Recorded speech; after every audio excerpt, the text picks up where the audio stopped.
After the Canadian Grand Prix, Lewis Hamilton didn't simply debrief, he detonated. Behind a polite tone, his words carried a warning that echoed through Maranello like a siren in the night. There's a lot of changes that need to be made in the system. I wish I could tell you what's happening. There's so much going on in the background. I can't say too much. He wasn't talking about setup tweaks or tire strategy. He was speaking of a deeper rot, a culture, a structure, an ideology. And the most haunting part, he wasn't allowed to explain that. Silence was deliberate, coded, dangerous. This wasn't frustration, it was encryption. Hamilton, the 7-time champion, doesn't complain without cause. And this time, he was dropping breadcrumbs for those who know where to look. No media outlet dared translate it properly. Most dismissed it as adjusting to a new team. But insiders know when a driver like Hamilton chooses his words so carefully, he's signaling mutiny. And in this case, Ferrari's fortress may already be under siege from the inside. The former Ferrari engineer who read between the lines and confirmed the threat.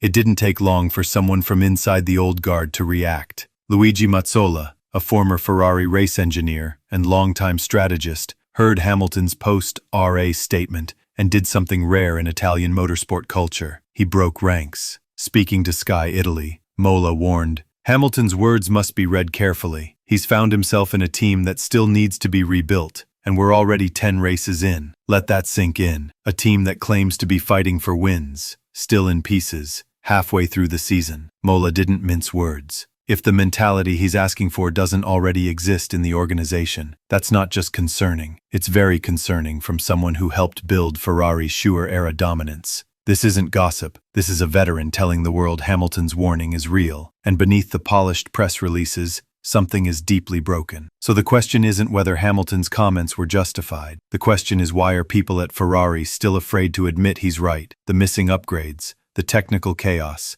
and the numbers that tell a story of institutional failure. Let's forget words for a moment. Look at the numbers. We're 10 races into the season, and Ferrari's promised development package is still half deployed. Updates meant for IMA were delayed. The new suspension concept whispered about in April, only arriving now in Austria. Meanwhile, Hamilton's SF25 feels like it was built by committee. The ride height is conservative, compromising aero efficiency. Brake modulation is inconsistent, especially under heavy load. The car resists setup changes, forcing drivers into unnatural styles. This isn't about adapting, it's about fighting your own machine. Every lap at Montreal, Hamilton's floor was damaged by debris, but that didn't explain the full pace deficit. What did a car outside its aero window? A balance built on wishful simulations and an engineering department slow to pivot. And while the clerk quietly grinds, Hamilton's frustration builds. The problem isn't a lack of parts, it's a lack of urgency, a system allergic to change.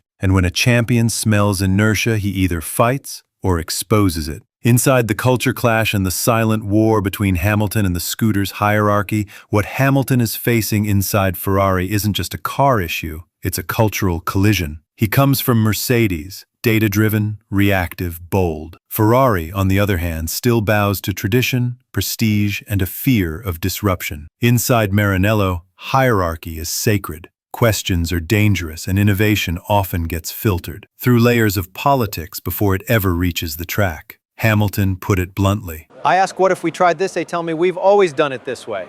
That single phrase reveals everything. The real enemy isn't Red Bull. It's the ghost of Ferrari's past, the one that clings to old formulas and rejects outside interference. And Fred Vassar, caught in the middle. His job is to modernize Ferrari, but he's slowly being boxed in by the very engineers meant to support him. Mazar called it, "The mentality is broken. There's no room for risk, no patience for experimentation," which means even a legend like Hamilton becomes just another outsider, locked in a system, afraid to evolve. Hamilton's silent rebellion and the turning point he's already chosen. Lewis Hamilton isn't yelling. He isn't storming out of meetings. His rebellion is subtler, but far more dangerous. Inside debriefs, he pushes, he questions. He suggests ideas that challenge Ferrari's orthodoxy. And when those ideas are shut down, he doesn't back off. He stores it. You can see it in his driving, tight apexes where others lift mid-corner adjustments that defy the team's data. This is not a driver conforming. This is a driver sending messages with his feet. In Canada, he ignored radio cues. In Spain, he tested different lines. mid-raise knowing full well the engineers would frown. He's turning every session into a statement. I will not be molded by this machine. It's not insubordination, it's adaptation by resistance. And the engineers? Some are starting to whisper. Some are siding with him quietly, because deep down even they know Hamilton's instincts often beat the simulator. But Ferrari has never liked pilots who think too much. And now they have one who not only thinks, he plans.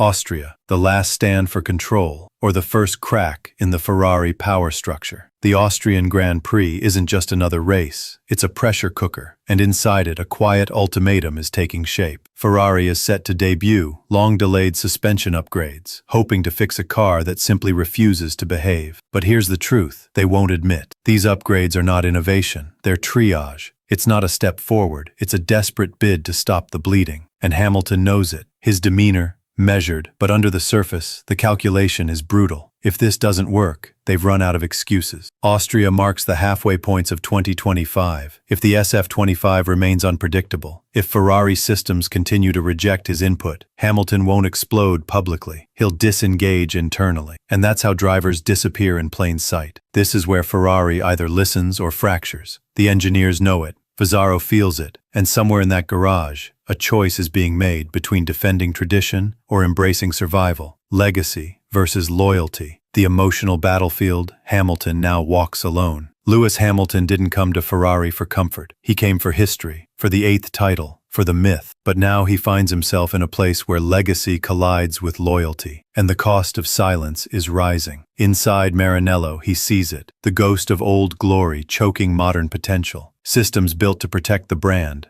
not empower the down. Driver engineers afraid to be wrong, leaders afraid to be bold. So he speaks in code, drives with rebellion, hints at storms behind the curtains. There's so much I wish I could tell you. That isn't complaint. That's a man screaming behind diplomacy. A champion watching time slip, trapped in a structure that fears his truth. And if Ferrari doesn't change radically now, they won't just lose a title, they'll lose the very soul of what they claim to be. So ask yourself, how long until Hamilton stops asking and starts walking? Who inside Ferrari dares to side with him? And is this silence the sound before revolution? If you believe the truth must be told, the raw, uncomfortable truth behind red walls, then like this, share it, subscribe, because the transformation won't be televised, but here it will be. Decoded before you click away. Answer this in the comments. If you were sitting in Hamilton's seat tonight, would you risk everything to shatter Ferrari's walls? Or would you protect the legend and stay silent?